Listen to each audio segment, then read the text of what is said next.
Football family, welcome to Wild Card Friday on NFL Total Access. Lindsey Rhodes, Dan Hellie here with you. Playoff games start tomorrow.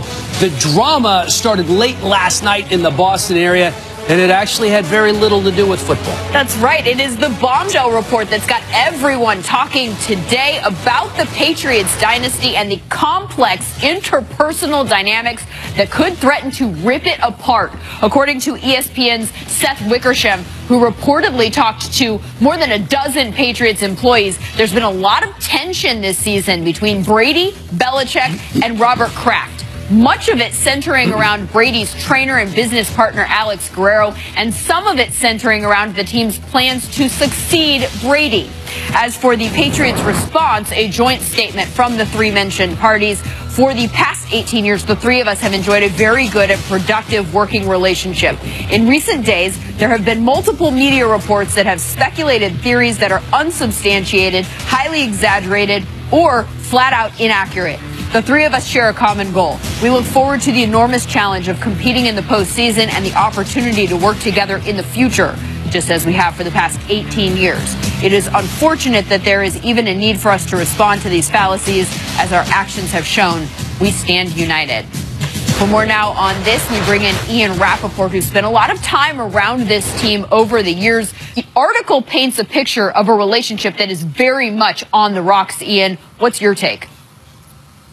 That is not quite my understanding, that it is an untenable relationship between Bill Belichick and Tom Brady. Now, it's been a long relationship. I would liken it to a marriage. And this is a situation where, usually if you see a husband and wife fighting in public, they don't always get divorced. Sometimes they go home and they make things better and they both get over it. That seems to be where this is. The relationship has had its rocky moments, no doubt. It's been more than a decade. Things have been tense. But Bill Belichick and Tom Brady are not best friends. They have never been best friends. They're just basically the NFL's best working duo. From all the people I've spoken with, not just today or yesterday, but over the past several weeks and months, no one has told me anything to suggest this is ending. But yes, it has gotten a little tense. The belief is both men will be able to work through it.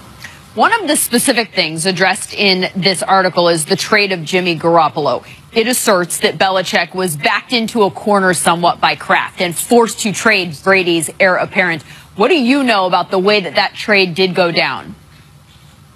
Well, Belichick doesn't get forced to do anything, so that's one part of it. The other part of it is this really comes down to a business decision. The Patriots offered Jimmy Garoppolo several contracts this past spring. Wouldn't take any of them, one, because of the money, but two, he wants to be a starter in the NFL. And the Patriots knew that with Tom Brady not showing any signs of age, that's the one thing they didn't account for, that Brady has been as good as ever. They couldn't have two starting quarterbacks on the roster for money reasons and for business reasons, and Jimmy wanted to play. So they waited to the last possible second, used Garoppolo as insurance against a Brady injury, and then finally found a nice soft landing for him and sent him to a place where they believed he would be successful.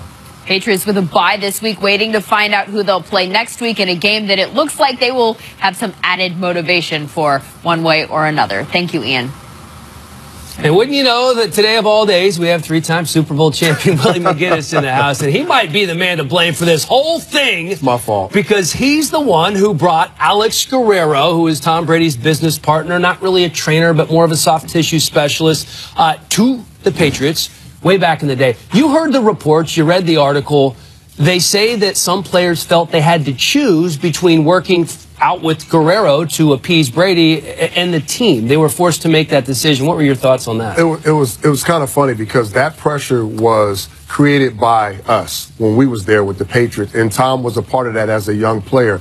We created the pressure that if you're not doing way more than enough, then you're not doing enough. And if the establishment or the organization required you to do 2 days of weight training and all these different things, we would double that. So I think first and foremost, you had to make sure you went above and beyond what the team, the organization required you to do. And then Alex Guerrero was an extension of that, which we call getting the edge, trying to get better, doing more than everybody else was doing. So Alex was an extension of what the Patriots required. And we created that in the locker room because we wanted to compete at a high level. And if you wasn't doing way more than everybody else was doing, in our opinion, you wasn't doing more. So we created that as players. Alex Guerrero, very important to you when you played, very important to Tom Brady right now. Tom Brady, according to the article, uncomfortable with Jimmy Garoppolo in Foxborough, and essentially they said that Robert Kraft decided to tell Belichick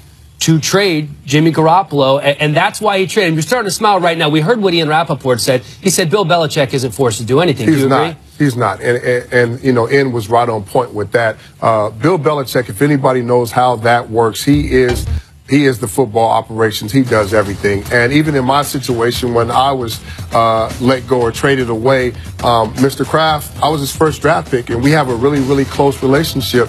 He didn't step in on that decision. So Belichick's going to make certain decisions. He's going to go to the ownership, and he's going to make sure they're okay with those decisions. But make no mistake about it, he runs football operations. So if you didn't make a deal before the season, if you didn't make a deal before the first deadline, the last deadline, you had to make a decision. Else you're going to be paying Jimmy Garoppolo somewhere north of $25 million. They said there was a palatable feeling, Seth Wickersham, who wrote this article, that this trio of Kraft, Belichick, and Brady would not survive beyond this year, that it was a possibility that this dynasty, that there are cracks in the foundation, and it could be broken up. All dynasties end, and I don't know if it's going to be this soon. I think there's a lot more football left. If you talk about Mr. Kraft, Belichick, and Brady, they all have multiple years left on their deals. And if it's salvageable, we'll see at the end of the season. But I think that all parties will probably at some point, not right now, because playing football, winning a championship is the most important thing at this point. But after the season, I'm sure that all the different parties will come together and they'll try to figure it out and see if this thing can be put back together or if it's okay. Maybe we're reading too much from the outside. Maybe there's some truth to a lot of the reports, but you heard with the organization, with the statement they put out, that there's a lot of inconsistencies. And their main goal is to win championships. It sounds like there's some repairing that needs to be done for sure in this relationship with those guys. I guess time will tell. We'll see. And we'll see what happens on the field next week. Thanks, Matt. Big news day, also huge today. The news out of Oakland that they've not only found their guy, but they're paying him more than any other coach has ever been paid. A 10-year, $100 million deal for John Gruden, who, according to Ian Rappaport, will be introduced as the Raiders head coach on Tuesday. Ian, that is a lot of money. That is a lot of money, and this has always been John Gruden's price tag, $10 million per year.